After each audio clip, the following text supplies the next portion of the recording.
Hey, for the Wall Street Journal, I'm Jim Fusilli. Our guest today is Richie Sambora. Richie you know well from his work with Bon Jovi as a guitarist, singer, songwriter. In fact, Richie's in the Songwriters Hall of Fame. He's back now with a brand new solo album, The Aftermath of the Lowdown, his first in 14 years. Richie, good to see you. Let's go back to 2010 for a minute, okay? Okay. You entertain 35 million people all around the world. Fantastic year. You get off the road, and what, you want to go right back to work again? I was very energized. You would think that after an 18-and-a-half-month tour, 52 countries, and you know the writing process and recording process up until that point with the band, I took a week off. I took my daughter on a vacation, and I came back, and these songs just started to happen. They started to materialize. And I knew I had a gap between the band business and the stuff that I had to do there.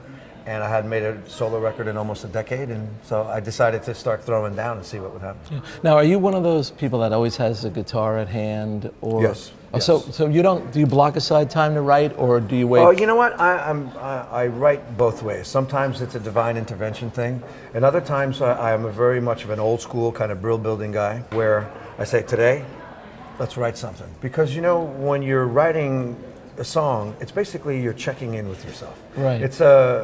It's almost a psychological exercise in a lot of ways, where you just kind of like say, okay, how am I feeling today? And it becomes a conversation with your psyche. And you know, I think that's the way this record came about. Right. Now, the ickier elements within the media gave you a kind of a hard time a while back. And it seems to me that what you've done is turn that experience into what you just said, an opportunity to look at yourself, have a cathartic Sure. experience, come up with some great songs. There's a lyric, what's it? Every knockdown was a spark. Every knockdown was a spark. I love that. Well, you know what? Taking a chance on the wind, essentially, that song on the record, there's a lot of freedom involved in this because, you know, I mean, it's not like you make no mistake about it. I'm a guy who has fallen down and got back up.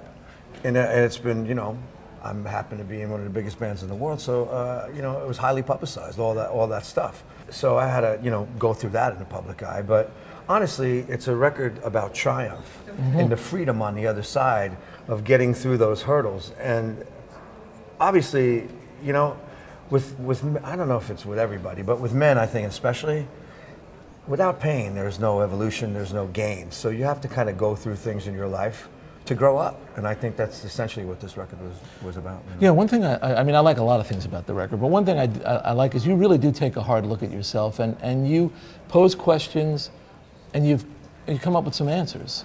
Yeah, well, you know, this record, a lot of people ask me, you know, like, why did you even take the risk of making this record? You know what I mean? And I said, hey, look, after all I've achieved over the last 30 years in the music business, and it's been a lot, thank God, you know, that this was another mountain to climb, and I thought that it was, you know, in essence, what I found within these songs. I was looking at my stuff. Right. And what I found, it's universal. It's everybody's stuff, the things that I've gone through. It's maybe not in the same exact way, but I think there's a commonality in humanity that we all share. Now, you have so many different sounds associated with you.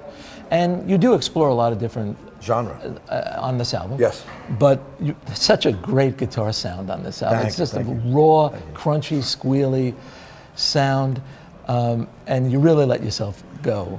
Absolutely. This is going to please your guitar fans. Well, you know, the thing is that what I've seen in the scape of music today is that nobody, first of all, is playing guitar like that.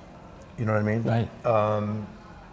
So as a songwriter, I think that I created some songs that could house some of that playing. I mean, when I was a kid, when I started to play guitar, you know, I listened to Jimi Hendrix, I listened to Jimmy Page, I listened to Albert King, I listened to Johnny Winter, I listened to the Allman Brothers, Eric Clapton, Buddy Guy, Jeff Beck, guys that were taking the guitar and use it for self-expression. Right. It doesn't seem to exist today, so I kind of wanted to bring that back a little bit, but within the structure of some fine, well-written songs. Right. So I brought all that knowledge and everything to this record. Here's Richie Sambora. The new album is The Aftermath of the Lowdown. Using something old, something new, bringing it together, come up with a new, powerful solo album, his first in 14 years. Richie, good to see you. Nice to see you. All right. Excellent. For the Wall Street Journal, I'm Jim Fusilli.